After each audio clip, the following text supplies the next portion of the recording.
right, well, here we are with another episode of Beyond the Box. This time it is my immense pleasure to welcome David Steckel. David is and I'm going to get your title wrong here because when David and his company came into the program, he was the CEO of a company called Setter, and now he is still Setter, a thumbtack company, but your title is? Titles are just so confusing because I actually wasn't even the CEO of Setter. I was the president of Setter, founder and president. But now the title at Thumbtack is Director of New Ventures, and with a specific mandate as the GM for Maintain, which is Thumbtack views really three, and Setter had the exact same thought process, but there's basically three types of jobs that a homeowner does. There's jobs where you need to fix or repair something. There's jobs where you need to maintain, like think brushing your home's teeth. And then there's upgrades, or as Thumbtack refers to them, improvements. So love it. I'm the GM of Maintain, Is really where Setter focused as well. The middle piece. Awesome. So, I mean, this is a really good teaser for our audience because, like I said, when you join the program, the Reach Canada program as Setter, and you've had a very, very interesting, I was going to say 12 months, but probably last 6 months at least. So tell us about this. I'd love to hear sort of how Setter became a thumbtack company and what the last 6 months has looked like for you. Sure. Well, when we first started speaking, it was probably either just before COVID or right at when COVID became a thing, so early March. And as I'm sure for anybody in real estate and travel and events, COVID rocked their business in a negative way. And Setter pre-COVID was what we referred to as a managed marketplace. The vast majority of our work was entirely discretionary spend for consumers. That it wasn't like construction where nobody's living in the home. The vast majority of the work that we did was unnecessary upgrades inside people's homes while they lived there. And COVID hit, and not only was everyone financially concerned about what was going to happen to the economy, nobody was having vendors come to their home unless it was absolutely necessary. And even for the first month, we weren't even sure if emergency vendors were going to be allowed to work. So Setter, we went from significant revenue to zero in the span of a week. And we had to take a hard look at our company, and we had some amazing investors on board, and Sequoia and FX DAG, and all of them were saying, we don't know when this is going to end. If you think about, what happened to the housing market in 2008, that was a 4-year cycle. And so we had to plan on potentially 2 to 4 years. And so what we did was we looked really hard at our values of our business and what is the problem we're trying to solve. And we would say that homeownership is difficult for homeowners, or internally we would say homeownership sucks. And so the mission of the business was homeownership that doesn't suck. And the core pillars of Setter had always been, how can we help homeowners understand what they need to do and when they need to do it? Because the premise is that homes do not come with manuals. Even when a realtor provides a home, they do not give you a user guide. Right. But I promise you that the clothing that you're wearing, each and every item of apparel that you have on includes a manual. There is dry cleaning, washing, instructions for everything. But a home, the most significant asset in 80% of Americans' portfolio, comes with nothing. And it also comes with no one to help. So first and foremost, it was helping homeowners understand what they need to do, when they need to do it. Number two, we found out was, why does a homeowner need to do something? We found consistently, time and again, all of our most positive survey response was about the educational component of Setter, helping homeowners understand why they need to do a thing. Why is this going to either add value? Why is this going to help you defer upgrading the units? And the third pillar was, how do you get something done? And truthfully, and hubris or not, we had believed, and I had believed, that we had to do it for them specifically. And COVID taught me that that was wrong and that was a mistake. And how something gets, there are many ways to shear a sheep, as it were. And what we learned was we didn't have to manage the job. We could set the homeowner up for success for them to tackle the job and direct them to the appropriate vendor. And lo and behold, the company that has access to the best vendors in America is actually Thumbtack. And so, truthfully, we started leveraging, I don't even know if they actually know, but we started we started scraping vendors from them and then providing them to our homeowners. And that was, so we ended up pivoting to a fully non-managed marketplace. And at the same time, we started looking at negative cost of acquisition as like, everything is about cash right now. So how can we acquire customers without not only not spending money, but making money? Very much looked at distribution through partnerships. And we looked at every single ancillary industry to homeownership. And one really stuck out to us, and it was insurance. Insurance, it renews every year. Which means they contact their users every year. Churn of 12%, which is not nearly what it is in real estate, but 12% is significant when you're talking about $1 trillion industry. Absolutely. And they should have a vested interest in the condition of the home. So we started working with insurance, and we found that this was a great opportunity. And we started chugging along, and growth was there. And then we got to another inflection point where it was like, insurance is a real opportunity. Do we consider becoming an insurance company, or do we consider focusing on the home ownership experience? And our relationship with Thumbtack had progressed, and then the conversation actually just began, whereas like, hey, why don't we tackle this together? And that's really where the conversation started. And subsequently, it turns out that adding Thumbtack and Setter together, you're going to produce a relationship for homeowners and pros, and a value prop for homeowners and pros that is potentially better than the sum of their parts. And so now Setter is a Thumbtack company. It's been quite the roller coaster. And having been a little bit on the sidelines as you were on that roller coaster ride, that's a great way of describing it, a bit of a roller coaster. I can't imagine what it would have been like to be in one of the little cars and taking the ride, but just put your hands up and woo. Yeah. I have to say, if anybody could weather it, it would definitely be, somebody like you, Dave Steckel, who has, sort of this immense capacity for looking at things in a really, really positive way, which is, why we obviously love working with you in the program. So I want to back up a little bit because, and I really like how you weaved that story through and described the roller coaster in that way, because it was really driven by the market and what was going on in the marketplace necessarily, right? So if we back the truck up, what the listeners may or may not know, for anybody that hasn't been following your story, is you had just closed a pretty significant round of financing as Setter pre-COVID, or maybe even just during COVID as it was kind of coming on. And so obviously had been very much on a different trajectory to do some pretty amazing things with Setter as it was in the context of this managed marketplace. And literally because of the impacts of COVID, that's what really sort of, put you on this fast track to exploring the path with Thumbtack, et cetera. And so, one of the things that I'm curious is because a lot of our listenership will be tech companies that are raising money around delivering a value proposition to their investors.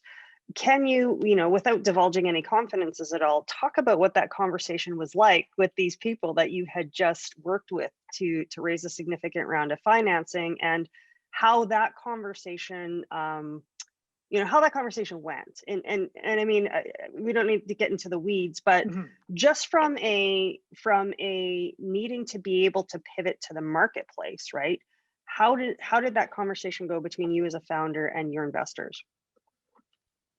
So I guess, we could probably break it down in a couple different ways. I'd like to start off by saying, though, that the last 2 years have shown a tremendous acceleration in corporate venture capital, yes, as well as a comfort with partnering and merging and acquiring. So you're seeing Fortune 500 companies merging, acquiring. You're seeing companies saying, we don't need to build everything ourselves. There is a way to partner with other companies to bring a symbiotic relationship to everyone's customers, which will ultimately be a better value prop.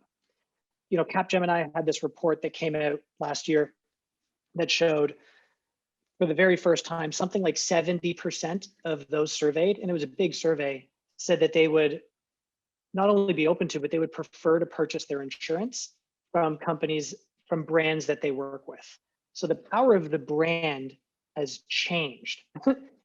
And so people are willing to buy their insurance from Google, Home Depot, Amazon. Yeah. And what that shows is that for all the startup founders, it's like you should always be thinking about, you know, an exit strategy. You know, does everyone have to IPO, or when is the right time to partner with another company so that you can accelerate right together? Like, you know, the rising tide lifts all ships. And so I'll say to all the founders, start speaking to everybody in your industry that you can eventually solve problems for, fill gaps, opportunities, because acquisitions and mergers are only going to continue to accelerate in this new world. And venture is being used for that. And now every single corporation has a CVC wing. So I know right. you are a venture capitalist, but now every corporation has internal venture. So I think that the fundraising journey of founders is now going to not just be San Francisco, it's going to be Ohio. It's going to be, you know, the large corporation centers. So your question was like, how did this conversation go with the investors? Nobody knew that COVID was actually going to result in the upper middle class coming out better than they were before. Nobody knew that. The expectation was that there was going to be massive declines to the economy. The stock market was going to take a hit. Real estate values were going to plummet. You know, put yourself back in the mindset of, you know, late spring.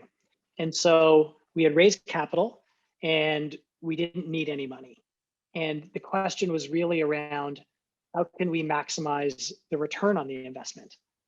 And knowing that we're not going to be entering, we had to make a bet. And it's like, are we going to manage the marketplace or not? So that was bet number one. And you have to take your ego aside and you have to look at your business. And then bet number two was, should we go into insurance? And I fundamentally believe that Hippo is doing a fantastic job. I think Lemonade is doing a fantastic job. And I think the top 10 companies are like the State Farms and Nationwide, et cetera. They're starting to do a good job. But where could we add the most value? No one in the home service marketplace did as many jobs per user at a higher average order size than Setter. So no one understood, no one went deeper with customers, no one really went deeper with pros. So where could we add the most value and where could we return the most value to our shareholders? Was it stay at it ourselves for another 5 years? And that could have been the right answer, but we could see an immediate return on the investment by partnering with a company with as much ambition as Thumbtack.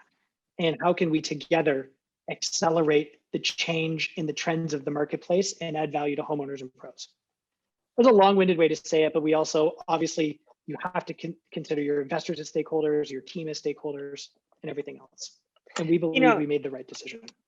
You know, and thank you for taking the time to weave all of that out, because you know, from my perspective, there are a number of pieces of gold in there that anybody that is running a real estate company right now, anybody that's thinking of investing in real estate technology can really take away. And that is, you know, always have that exit strategy, right? Always be thinking about an exit strategy, even if you don't have the strategy nailed, and understand that there's more than one way to you said skin the sheep, skin the cat, whichever, I guess, whichever animal we're skinning today. Yeah, someone's getting in trouble. Somebody's gotten in trouble, but do keep your eye on that ball. And I think the other piece, and again, it's what I love about kind of your particular approach, but it's also what we very much look for in companies. It's, understanding how to add maximum value back to the ecosystem, right? It's really what we are focused on at Reach, is how do we add value back? And so that whole approach in terms of, I'm not maybe going to deliver on the strategy for this company that I intended 6 months ago, but I still have an opportunity to figure out what we do well and make this the best experience for everybody, including my investors, including the consumer, and including, the people that you obviously employ and work for your company. And with Thumbtack wants to partner with their homeowners. And, the home, again, for 80% of Americans is the most significant asset in their portfolio. And it is the most complex asset, which is a culmination of 200 assets that are depreciating at different times that they don't really understand the same way that they understand their jobs. That's a good point. And so the partnership with Thumbtack allows me to immediately touch millions of homeowners. And they want to go really deep. And we want to be the place that homeowners think about, not only to fix, maintain your home, but just be the coach in your corner to help you when you need to do it. So from like a mission vision standpoint and ethos, where we couldn't be more aligned. So finding that partner to your founders here is find out who you can work with. Yeah. And eventually you'll start making money for each other. And then eventually you might start officially working together. That's awesome. So let's pivot a little bit into the tactical pieces. So now that you have merged with, or you've been acquired by Thumbtack, and you are collectively delivering on this mission and vision, right? I'm curious to know, back from your days and you described Sutter as being very focused on 100% discretionary spending. So it was the spending inside the home that you didn't have to do, but you were doing to kind of keep your home maintained, et cetera. I'm curious to know, not just with the transition to Thumbtack and a bit of a different focus, but just impacts of COVID. What are sort of the most important things that homeowners are willing to spend money on now? And now that I think collectively, society, and maybe I'm wrong, I'd love you to validate this or not as well, but the holding your breath period is over, and people are starting to get back to things like, well, I have to maintain my home anyway, right? So how have those things shifted? Where are the typical homeowners shifting their focus from maintaining home? Is it more around, getting home ready for sale? Is it more around retrofitting home to meet a different kind of need for a home now in terms of balancing home work life? I'm curious. So two things. One, my mandate in life is to teach people that maintenance is not anathema. Like, you should brush your home's teeth. Every other aspect of someone's life, they have a professional helping them manage. Education, we have teachers, you take courses. Health, you go to so many different doctors, but everyone does have a GP who has a general knowledge that does recommend them out. But you do go to professionals. Wealth, people have discretionary wealth managers, retirement wealth managers, estate wealth managers. No one has an advisor for the home to help them. And coming out of this, teaching people that you can get value out of maintenance, and it could be through a reduction of home's downtime, frustration, stress, all of these things. That's one objective. But to answer your question more tactically, this is one of those times that fortunes are going to be made. And the money flowing into the home, think about it. Nobody listening is going back to a 9 to 5, Monday to Friday work environment. I actually don't think ever. I think that is a completely structural change to the way work happens. That's it. It's not going back. And, Disney and HBO Max have now committed to release their films in the home on the same days in the theater. Telemedicine investment has gone up just an absurd amount in the last year, whereas before, 1 year ago, no parent would ever video call with their doctor if their kid had a cough, which destroyed the health system and cost us billions of dollars. I need to figure out this number better, but I'm estimating a couple $1 trillion of capital is going to move from commercial and industrial real estate directly to the home. And that's going to be through home offices, soundproofing, theaters. Maybe you'll have a video conference room. I know from our construction business that open concept, which was on the way out anyways, is now gone. It used to be just having archways to define rooms, but now we're getting back to rooms. Really look at your industry and how is that going to change? But we've all seen that people upgrading their backyards and putting in heaters and having outdoor space. Right. And the exodus from the major urban centers. Right. I think that's actually going to stop. I think people are going to come back. I think Toronto will once again be the fastest growing city in America. But the money that's coming to the home in the next 2 years has never been seen before, and it will never be seen again because all of these upgrades are going to happen. So how can we, it's not about maintain, but how can we upgrade our homes to create a conducive environment for our children to learn, for our partners and ourselves to work, for us to also have joy, and like Peloton, Yes. The gyms, I never thought that I was going to have a Peloton. It's And do you? not a cost of, yes. And it has You have changed one. my life. I do.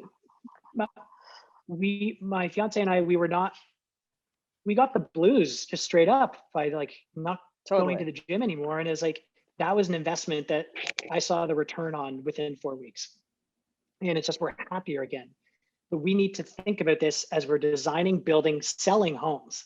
Like real estate, it's where are you going to recommend your customers live? Is it about being in a school zone? I don't even know. But the trends are, everything is moving major dollars towards the home. So interesting. We can go deeper, yeah. I mean, yeah, and I think you've highlighted the high level things, and you're absolutely right. I think we can go deeper, but until some of those high level pieces are rationalized, and I'll just use my own example, right? So I have a 10-year-old daughter that's still at home with me. And we have chosen for her not to go back to school for a number of reasons, not the least of which I've always wanted to do this with my kids. And I'm now in this privileged place where I have this cool gig where I can, right? But then put COVID on top of it and a lot of those types of, the implications that provides. But the reality is, and you may have heard this the whole time we've been talking, but, she's letting the dog in and out, and I'm in a relatively open concept home, right? And so by and large, this arrangement works for us, but our space isn't maybe necessarily configured how it would make it ideal, right? And we can't really divide that, not just work and school, but then the work, school, and home component. And I think you're absolutely right. This is exactly the space that we're in right now, is thinking about, is even this space the right space for us anymore? First and foremost. And so there's a connection to, well, how do you figure that out and then find the right space? But if it is, what are the highest value things we need to do to be able to make the space, maximize the space for how we are currently living? And so my question for you is, how does Thumbtack really work with the homeowner, or how can Thumbtack work with the homeowner either today, or what's the future projection maybe to work with the homeowner to really give them that edge, to help them maybe figure out, or maybe decide what the highest value activities are, or improvements or maintenance pieces that they need to do to meet all of those changing needs as we're figuring it out as a society? So there's two ways. The first way, Thumbtack actually acquired this nifty company called Setter. And one of the key competencies of Setter was what they called the home consultation. So you can come to Thumbtack and you could book a virtual home consultation. I could share a link to allow you to do it, where you'll have someone with home expertise walk you around your home. What's annoying you? And what do you wish was different? And we'll jot everything down. And you might think that it's an electrician that you need, but it's actually an audiovisual guy. You might think it's a carpenter, but it's all these little distinctions. Yeah. So we can help you clarify your thoughts, create the to-do list, and help you execute directly with our Thumbtack pros. who, by the way, are the best pros, obviously. So virtual consultation to like take everything off your plate, help you prioritize financially, order of operations, and like time to execute. Very happy to do that. And of course, you know, if you already know what you need to do, and I suggest that everyone does, like just really think about what's annoying them. If you want to, you know, lighting is important if you're going to be working. So do you need to upgrade your lights? Really Right. easy to upgrade your light. Like these tasks are incredibly easy at Thumbtack. Upgrade your lights. You know, I'm a firm believer in Sonos systems. I think having I music have in the one home, everywhere, they're the best. It every adds a bit of room. white noise. Love it. So you lose that echo when you're talking and your family and everyone else can be on their Zoom calls. Upgrade your Wi-Fi, get the mesh router system. Don't just have one touch point. Obviously landscaping, outdoor spaces, now a big deal. And then I bet you that your home is probably depreciated a little bit since COVID became. And so painting is Actually, always the fastest, most appreciate. cost-effective way. Sorry, go ahead. No, like, well, the value is appreciated, but you know, in terms of the living space, yeah, we're in it 24 hours a day. Like it's you can Yeah. see the wear on it in the last year, you know? Yeah. A painter can do wonderful things. And then there's also, depending on how old your kids are, 10 years old, but there's like this chalkboard paint. So you can just paint one wall for chalkboard stuff.